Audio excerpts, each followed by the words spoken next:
So the bottom of this scale is 20. It's the very lowest thought that you can have. And it will always weaken you. Not only will it weaken you, but it will ultimately destroy you, such as its weakness. It's at 20, it's shame.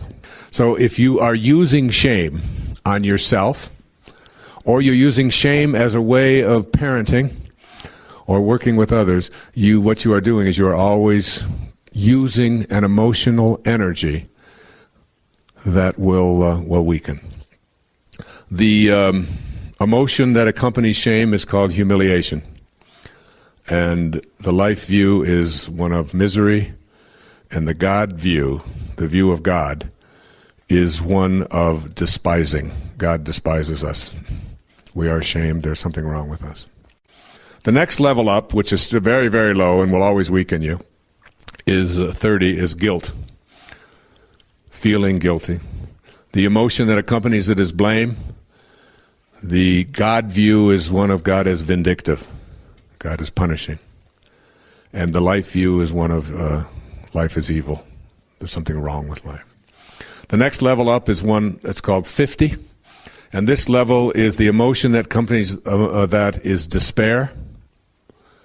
So that apathy and despair go together. The God view is one of God as condemning. And the life view is that life is hopeless. There's not much that we can do. The next level up is 75, which still weakens us. It's grief. The emotion is regret. God's view is disdainful. And the life view is one of tragic. Life is tragic. We are now moving to 100, which is called fear. And the emotion that accompanies fear is anxiety. The God view is one of punitive. God is punishing. And life view, frightening. Life is frightening. Now we move up to 125, what he calls desire. And the emotion that accompanies that is craving. Always wanting to get someplace else. The life view is one of life is disappointing. And the God view is denial, denying. Now we move to 150. We are still at emotions and thoughts that you have that will weaken you. At 150, the emotion that accompanies it is hate. The life view is that life is antagonistic. And the God view is that God is vengeful. We are now moving closer to that which will strengthen us, to something called pride. Pride. And the emotion that accompanies pride is called scorn. The life view is that life is very demanding. And the God view is that God is indifferent. Doesn't care one way or the other. Now we move to 200. We are now making a distinction between being able to recognize truth from falsehood. This is called courage. And the emotion that accompanies courage is affirmation, affirming, life is affirming. The life view is that it is feasible. And the God view is that God is permitting. God allows us. All right. Now we move to 250. We are now talking about emotions and thoughts which strengthen us. At 250, trust is the emotion. Neutrality is the level of thought. The life view is life is satisfactory, and that the view of God is that God is enabling. God enables us. We move now to 310, what he calls willingness. Willingness. Whereas the emotion of willingness is something called optimism, an optimistic view of life. The life view is that life is hopeful. And the God view is that God is inspiring. Now we have moved from God being despising and vindictive and punitive and vengeful and indifferent and permitting and enabling to now God is inspiring. At 350, acceptance, the emotion is forgiveness. I accept and I forgive. The life view is that life is harmonious, and the God view is that God is merciful. mercy.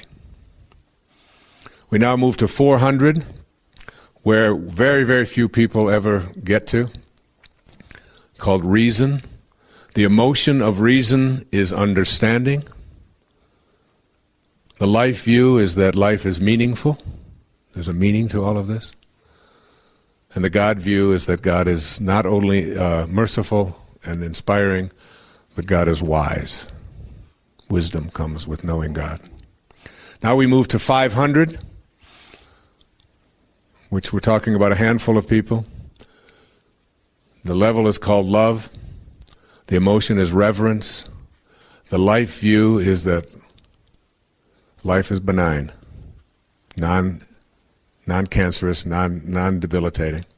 And the God view is that God is loving. At 540, the level of joy, where there is sadness, let me bring joy, remember. The emotion is serenity, a sense of just being serene in life. The life view is that life is complete. I am complete. And the God view is that all is one. All is one. At 600, the level of peace, the emotion is bliss. So it's not just serenity, but it's bliss, which is that wonderful, great, good feeling, continuous.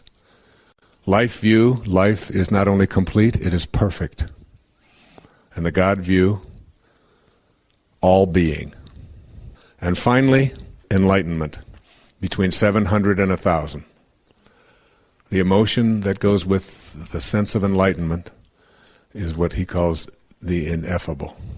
Ineffable. Life view, everything is. There's no judgment. And the God view, self. The self is God. How would we think and act in daily life if we were truly aware of our divine essence? Obviously, there wouldn't be room to reproach yourself because we wouldn't doubt our abilities. In fact, we'd never look in the mirror and feel anything but love and appreciation. We'd see ourselves as fully capable of attracting all we desire. We'd treat our body with reverence and care, giving thanks for its divine design. We'd celebrate every thought we have, knowing its divine origin, and we'd become aware of our enormous talents and be awed by all that we are. We need to encourage the awareness of our magnificence in every regard. When that awareness has been reawakened, the seedlings of inspiration will begin blossoming. Here's a way of expressing these fundamental truths offered by the writings of the Baha'i Faith. This most great, this fathomless and surging ocean is near, astonishingly near, unto you. Behold, it is closer to you than your life vein.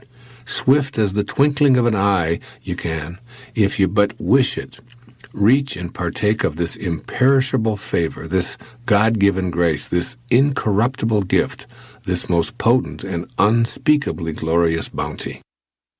There's no way to be in spirit without a changed awareness. So when we accomplish this, we give ourselves the gift of moving from being flawed, limited, lacking, and imperfect to being completely comfortable with our magnificence. This unspeakably glorious bounty is so close to us, all we have to do is make a few twinkling of an eye adjustments. So why not begin right now? Here are 3 of the most obvious and important changes in awareness that you can make. 1. Changing the awareness of our magnificent talents and abilities. I want to emphasize an extremely important point. I'm not talking about self-esteem here, nor am I referring to levels of confidence.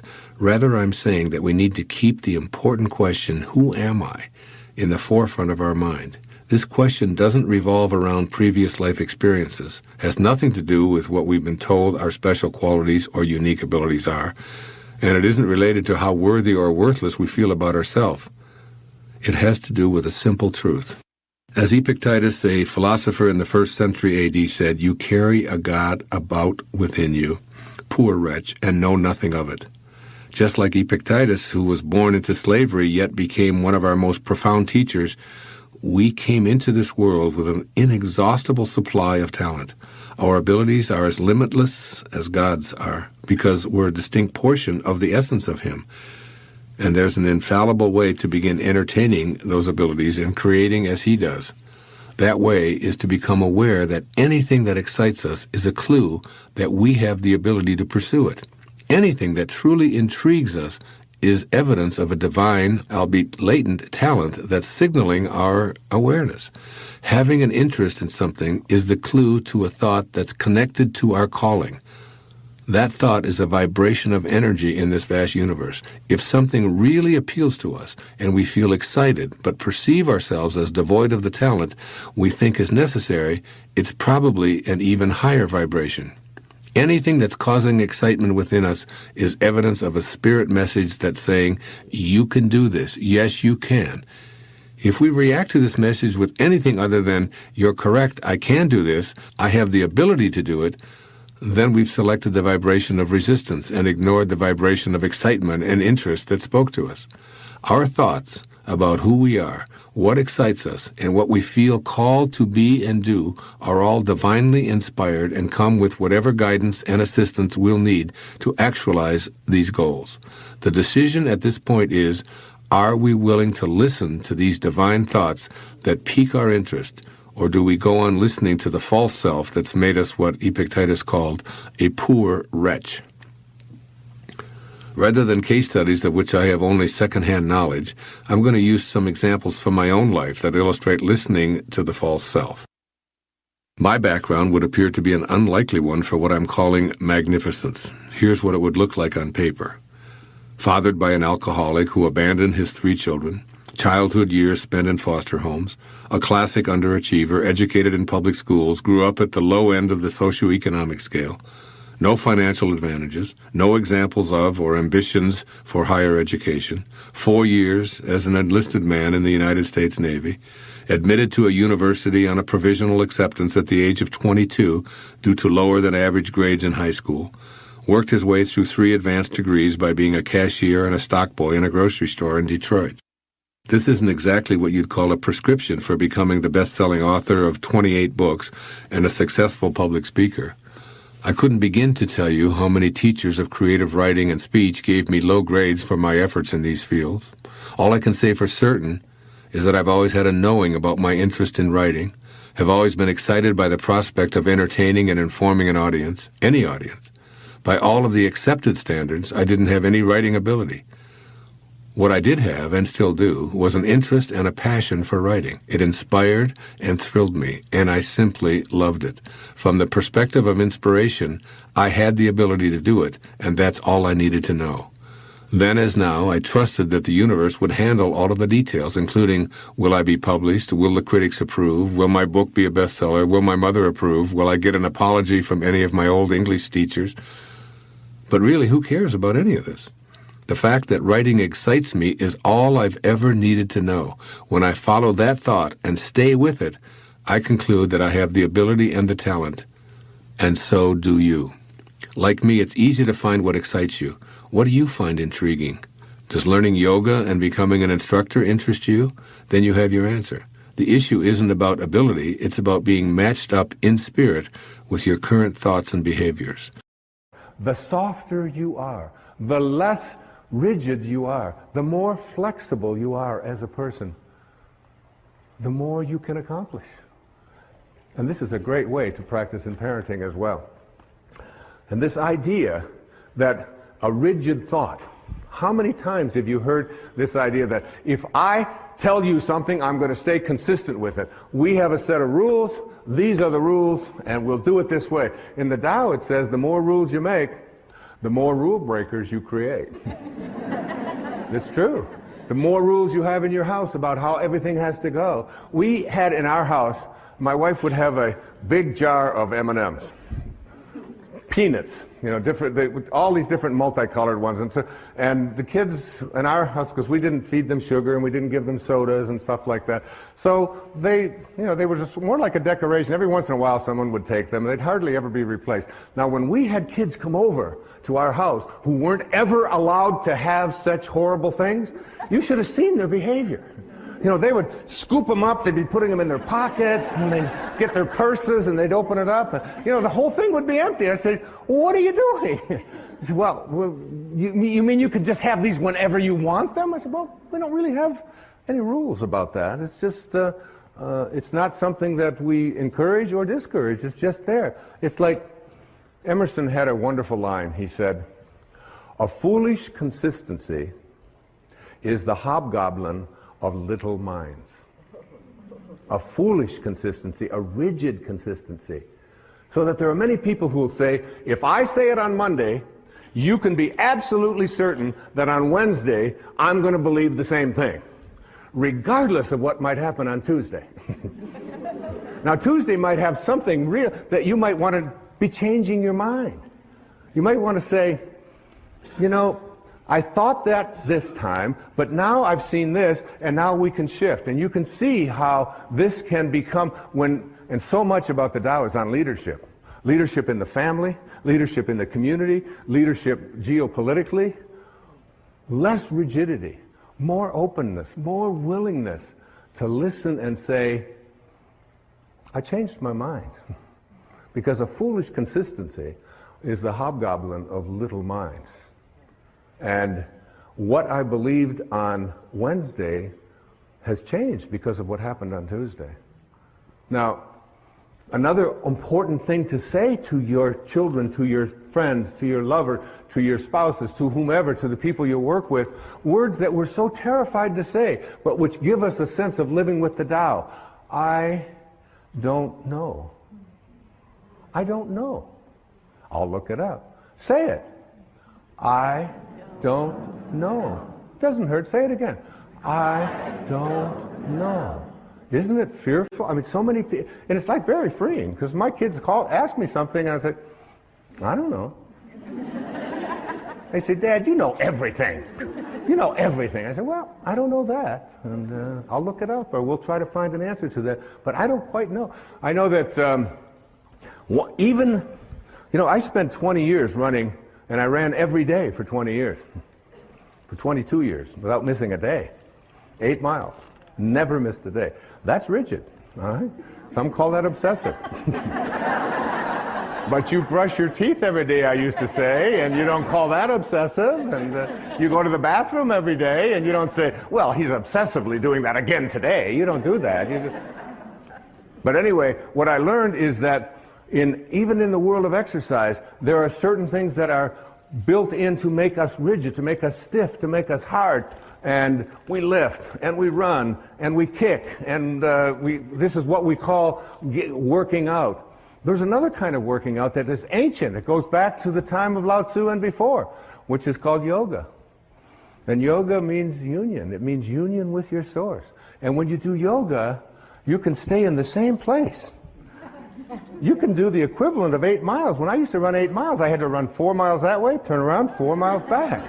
And I'd be sweating. Now I can do yoga, and I can just stand in one place. And in 90 minutes, by being supple, by making myself stretch, by not being hard and rigid, I can get that out there. I can get that leg up. I can do these kinds of things. And 90 minutes later, it's like I'm totally sweating, and I feel so different. I used to, when I would go out at night to eat or something, after running so many miles, running marathons and doing those things, I'd go to get up, and it would be, okay, it's going to take a little while, because everything was so, that doesn't happen anymore, because I've given up hard.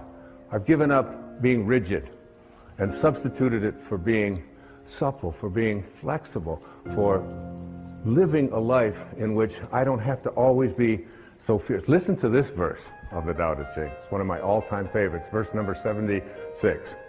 A man is born gentle and weak. At his death, he becomes hard and stiff. All things, including the grass and the trees, are soft and pliable in life, dry and brittle in death. Stiffness is thus a companion in death. Flexibility is a companion in life. And it's not just for how you exercise, it's how you think. In order to cultivate your witness, you need to learn to observe your reactions in order to go beyond them. It is the going beyond that is the crux of the sacred quest. There are many ways that you can use the observation process. Here are a couple of them that are very important. The first is observing your body. This is one of the areas of being the witness that most of us have practiced somewhat. In general, we allow our body to function without interference. We are aware that there is the body and that there is a ghost in the machine, if you will. For as long as you can remember, you have been observing this phenomenon of a body. It is also true that you know that the entity that is doing the observing is removed in some dramatic way from that which it is witnessing. As you are listening to these words, you are allowing your body to act out its destiny without your meddling. You are not busy beating your heart or filling your lungs or oxygenating your blood supply or circulating your vital fluids. You allow your body to operate itself, and you allow another part of you to know the way of being the divine, quiet, non-interfering observer. This way has served you well. By just observing your body and detaching yourself from its functioning, it works as perfectly as it was ordained to. If you were constantly monitoring and attempting to control your bodily functions, you would be unduly attached to its outcome, and you would inhibit its natural functions. The times in your life when you worry or interfere with the natural functions of your body are the times when you find it breaking down. Feed your body the wrong foods and it will respond with lethargy and disease. Fail to exercise it and it will become overweight and groggy. Ignore its needs for fresh air and healthy environment and it will fall into disrepair. Feed it narcotic substances or artificial drugs and it will react with violent symptoms. When your body is in any state of disrepair, from being overweight to having back pains or nervousness or influenza or cancer or anything that is not the way of perfect health that your body knows at the cellular and genetic levels, then you are being called back to the position of loving witness. The second way of observing is called observing your mind. Your mind is filled with thousands of thoughts every day. They come and they go like trains in a terminal. One enters, another takes its place, one exits, and along comes another. First, you want to watch your thoughts. Then you want to watch yourself watching your thoughts. Here is the door to the inner space where, free from all thoughts, you experience the bliss and the freedom that transport you directly to your higher self.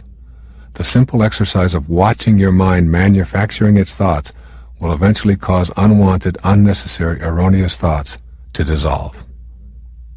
In the process of cultivating the witness, you learn to quiet your mind, to take inventory, and dispose of or reassign thoughts that generate self-defeating or ego-centered responses. In this simple process, you also come to know your spiritual self. Ego-generated thoughts play a huge role in creating the world that the ego wishes to create. Each of my thoughts seem to demand it be considered the most important. Troubles begin with a thought that you put into your mind and allow to fester to the point of anxiety. The anxiety begins to manifest in your life in physically destructive ways, which we call things like arthritis, high blood pressure, and career cardiacs. The loving, non-judgmental energy received from the observer or the witness will allow these thoughts to flow in and out as naturally as the ocean tides. Tides in, tides out. Thoughts in, thoughts out. You will learn to be a witness to your thoughts in the same way that you observe the tide. And the process will cleanse and redistribute and remove thoughts in much the same way as the driftwood on the beach. What remains is generally quite pleasing. Witnessing your thoughts will take some practice.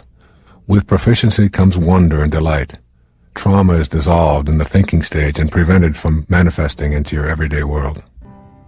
Begin to notice the noticer. As you take note of your worlds, both inner and outer, begin to familiarize yourself with the noticer who is behind that which is being noticed. If you do this several times each day, you will begin to see that you are much more than just a body and mind going through the program motions of your life. Your realization of your true self as the witness behind that which is being witnessed will bring you a new dimension of creativity and bliss. Try on this exercise. Think of something that has been bothering you for a long period of time. Now go to a quiet place and close your eyes. Just see the problem surfacing on the blank screen in your consciousness. Notice all aspects of the problem, what it looks like, when it shows up, what you feel when it is on your mind, the pain and the fear that you have when it is present, how you have dealt with it unsuccessfully in the past. Think of everything that you can which is related to the problem. Then, detach yourself in your mind from the problem. Just allow it to sit there on the screen of your mind. Look at it from the viewpoint of the compassionate witness who just non-judgmentally notices the screen. Watch it like a movie. allowing it to change in whatever way it does. Just observe it with loving permission for it to do whatever it wants to do. You will see it change and fade in and out of awareness. With each change or movement on the screen, remain in the caring witness mode of knowing the energy will do what it will and will also be accompanied by the loving energy from the witness. Often, just this act of observation will result in a feeling of the problem having dissipated. If that happens, observe that also from the position of caring observer. I once practiced this act of observation when I was injured and unable to play tennis. I reacted at first to the pain in my foot with statements like, "This injury is keeping me from doing what I want to do and I'm really upset about it." I found that no matter what I tried, the pain persisted, and I was unable to pivot and consequently had to discontinue an activity that I loved. I then took the witness stance. I no longer saw myself as having an injury. I attributed the pain only to my body and not to me.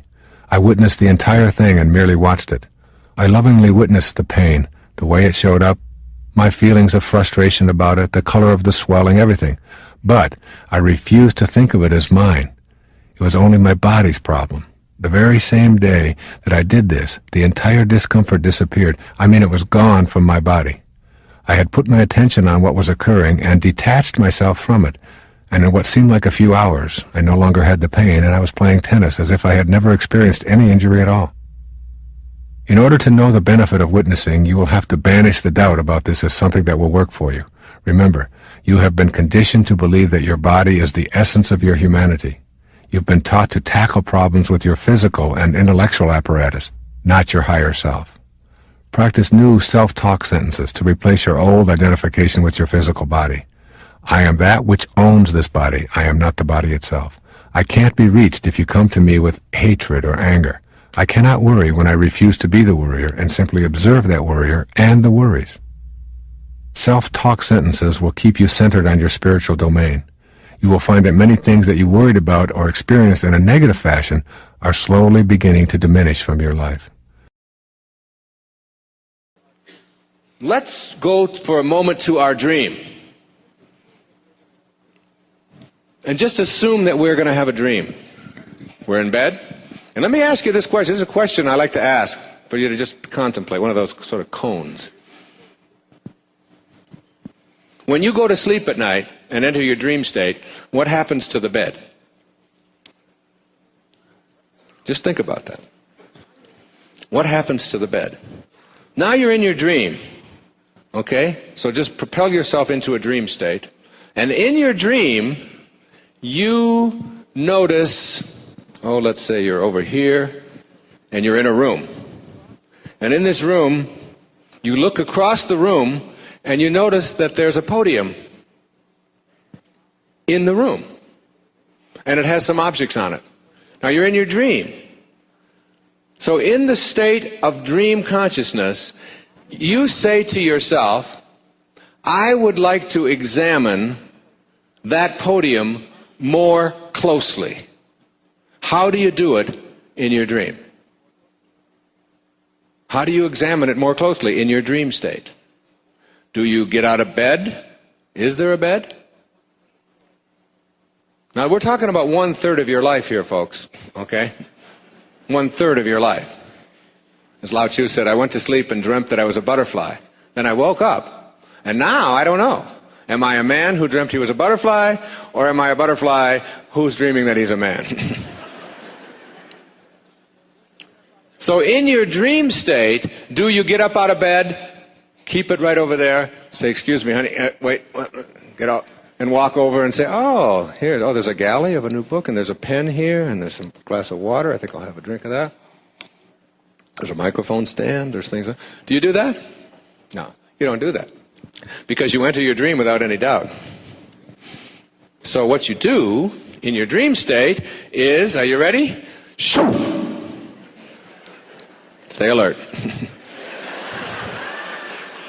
And you bring it to you, don't you? In your dream state. Why? Because you have the power of your intention, can have an idea, and whatever you need for the fulfillment of your dream, you bring to you. Here it is. Here it is. Whatever you need. So you're 20 years old in your dream. and you need a jerk to be married to for the next 20 years, there he is. Isn't that great? You need a Maserati? There it is. Whatever you need for the dream, you bring to it. Then you leave the dream and you come into waking consciousness, and now you look back on the dream, and you now have a whole new set of things that you've introduced. And that set of things is called doubt. And the second key to higher awareness, which I'll get to shortly, is called banishing the doubt, but it's connected here. As you enter your dream state, you enter without any doubt about your capacity to do anything. So you can fly, you can jump over trees, you can be young again, you can transcend death, you can stay underwater, you can communicate telepathically with anyone that you want to, right? You have all of these incredible powers. And if someone has died and you want them back, you bring them back. If you need to be 12 again, and then you come into this state and you say, I can't do any of those things because you're stuck in paradigms. And the paradigm says you cannot change your shape, you can't shape shift. If you're a certain age, you're a certain age. You can't move yourself into, you can't be in more than one place at the same time, which you can do in your dream, easily. You can't do those things. And one of the things I talk about in Your Sacred Self is like learning to become a waking dreamer, to understand that you don't have to go to sleep in order to dream. So now you wake up, and what I'm suggesting to you is that this is also a dream, only it's a 100-year dream. And in this 100-year dream, everything that you can do in your 8-hour dream, you can do in this 100-year dream. Everything. If you know better than to doubt it. And if you get rid of the paradigms that muck up your life. You have the capacity. But the minute that you introduce doubt into it, like that poem that I started out, Real Magic, which is really my effort to write about how to manifest miracles in your life. From Samuel Taylor Coleridge, he said, what if you slept? And what if in your sleep you dreamed? And what if in your dream you went to heaven and there picked a strange and wonderful flower? And what if when you awoke, you held that flower in your hand? Ah, what then?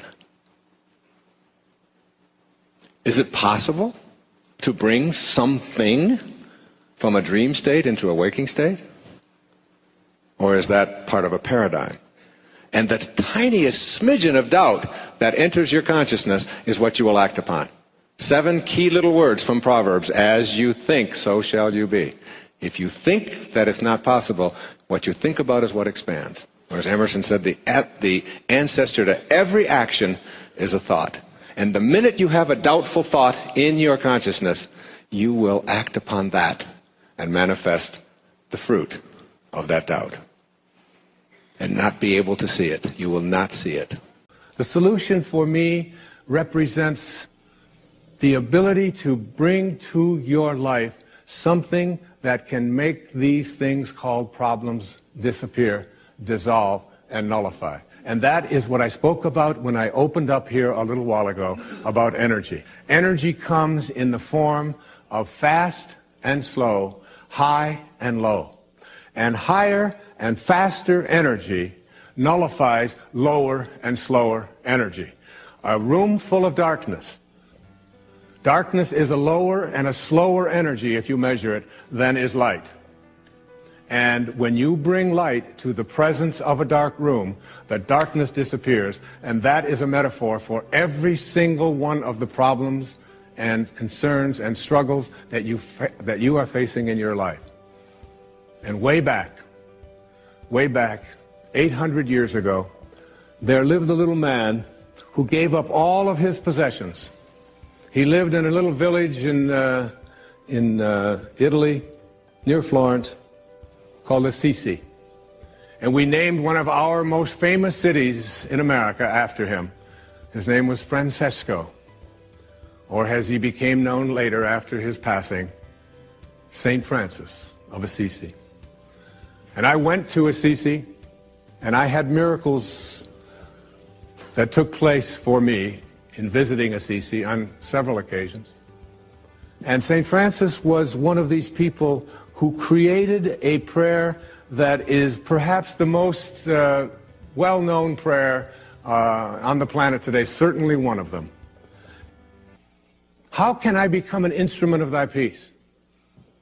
The ego is the part of us that wants to be at war, that wants to defeat, that wants to collect, that wants to be better than, that wants to always get more.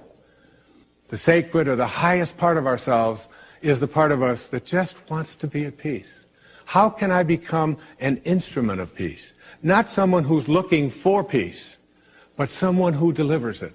There are opportunities every day. I was in a gas station just a few days ago, and in this gas station they had a car wash.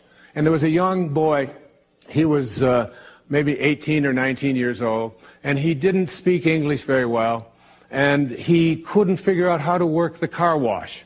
And he had put $2 in, and apparently it required $3. And he was in there waiting to pay for his car wash and trying to get an answer to why he couldn't get it to work. And I had just gotten some gasoline, and I walked in, and there was this man behind the counter berating this young boy and humiliating him and talking to him. And because he didn't understand the language, he talked louder to him. You know how people do that? You know, if someone doesn't understand you, you say, what I said is, and they say, I don't understand, and then you say it even louder. Well, that's what he was doing to this young boy. And I saw this is an opportunity right here, in this instant, to be an instrument of peace. And I put my arm around the young man, and I said, come with me. And I walked out to the machine, and I took $1, and I put it into and he walked away, and he was just so happy. One tiny little incident. These kinds of things, I suggest to you that you take this day and look for 5 occasions to be an instrument of peace. And you'll find one when you're on your way home, on the freeway. You'll find somebody who isn't going to let you get in. You find somebody who doesn't want to let you pass. And instead of, giving them a hard time or being angry at them, try sending something called peace their way. There's a wonderful line that I have on the dashboard of my car. It says, I can choose peace rather than this. And it's always a reminder that no matter how what I'm experiencing in my life, I want to be an instrument of peace. It's been said that the 3 most difficult things to do in the world are this. The first is to send love in response to hatred. The second is to defend the absent. That is, whoever's being gossiped about, you become their spokesperson.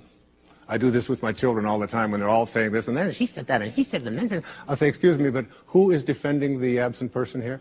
Well, why should anybody defend her? I'll say, well, I'll just take her position right now if you don't mind. And the third is to admit when you were wrong.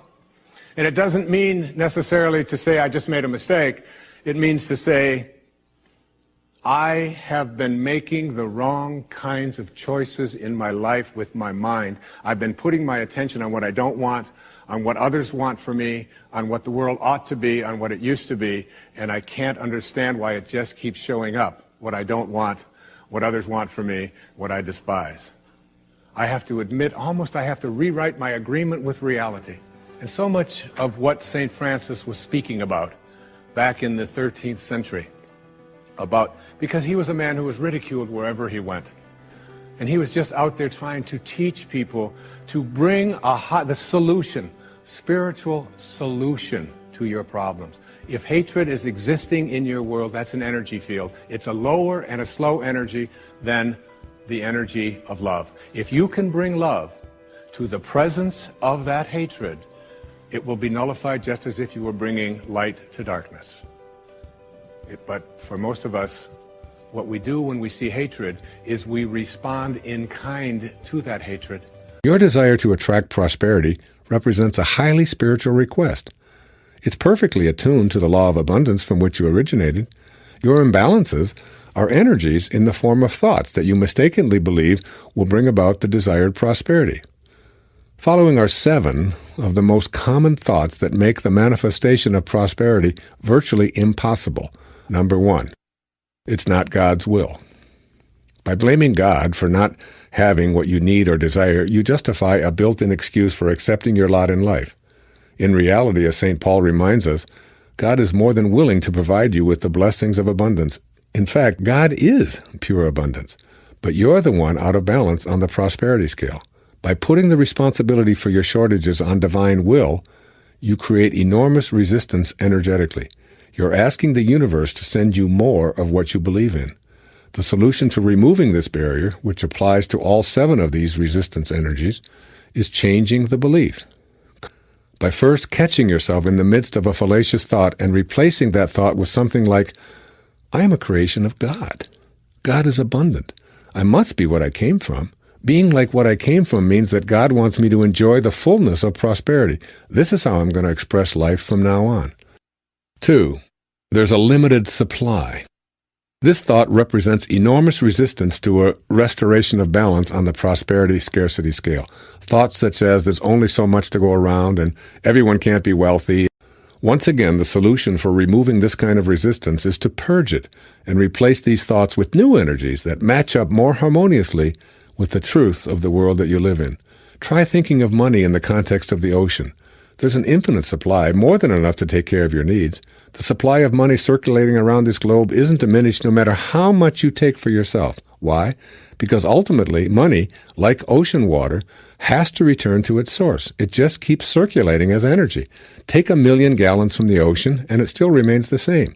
Here's how it works. Abundance is scooped from abundance, and abundance remains. 3. I don't deserve it. Here's a simple rule of thumb. When you believe that you're worthy of prosperity flowing into your life, then you'll attract precisely what you do believe. If you believe that attracting money into your life is in some way inconsistent with a spiritual consciousness, then you erect barriers of resistance to stop this flow. And the universe, being what it is, it submits back to you precisely what you believe about being undeserving. To change this idea and rebalance yourself on this scale, you need to realign your desire with the energy of your thinking. You need to keep reminding yourself that you are a divine piece of God. Feeling as if you're unworthy of God's abundance is the same as denying your spiritual essence and insulting your Creator as well. Remember that you came here to be just like God. But you broke away from that idea when you believed more in your separation than in your unity with your source. Silently repeat something similar to, I am a piece of God, a divine, individualized expression of God. I am worthy and deserving of all that God is and all that flows into my life. The abundance I desire is on its way, and I will do everything I can to avoid blocking and resisting this divinely inspired flow. And 4. I have limited abilities and talents. If you hold a belief in your mind that you don't possess the ability or talent to attract abundance, then you've weighted your balance scale with a lifetime supply of scarcity. This is a huge symptom of resistance masquerading as an excuse for why you're coming up short on the prosperity balance beam. Your inner vision will trump your innate talent every time. In fact, if you have the confidence that the skills or abilities you need are readily available, then you're on your way. Number 1, banish the excuse of no talent. And number 2, create an inner picture of attracting prosperity.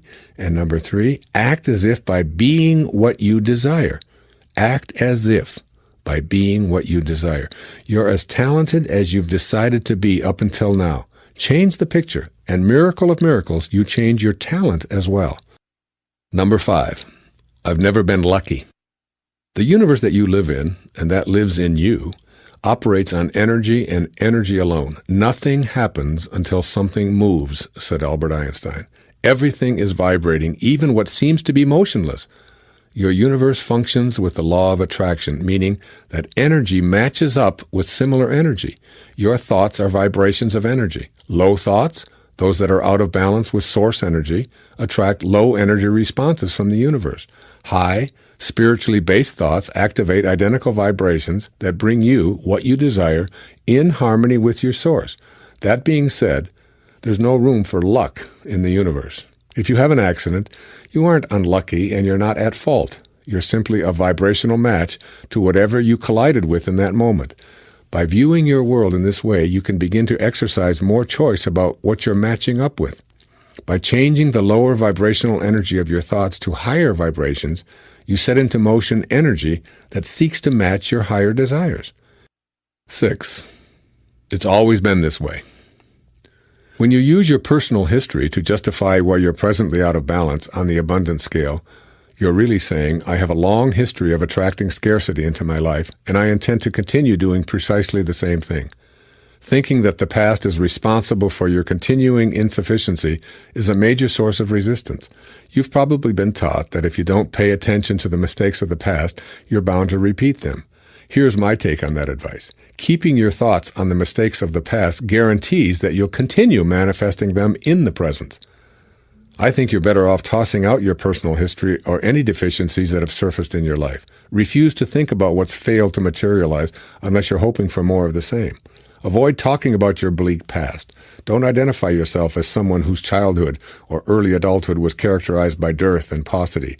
Instead, look upon your entire history as a series of steps you absolutely needed to take in order to bring you to the present realization of your endless potential for abundance. Be grateful for all that failed to show up. Then shift from resistance to the direction of manifesting your desires and rebalance your thinking so that it matches up with those desires. And 7, I don't know how to think abundance for myself. When you're convinced that prosperity consciousness is akin to a foreign language, once again, you've opted to resist rather than allow. You may not believe that you have the capacity to think in the ways that I've elaborated here in this chapter, but I assure you that you do, in spades. It is you, and you are it. Your belief that you can't think in these ways exists only because you've allowed yourself to believe in your separation from your source.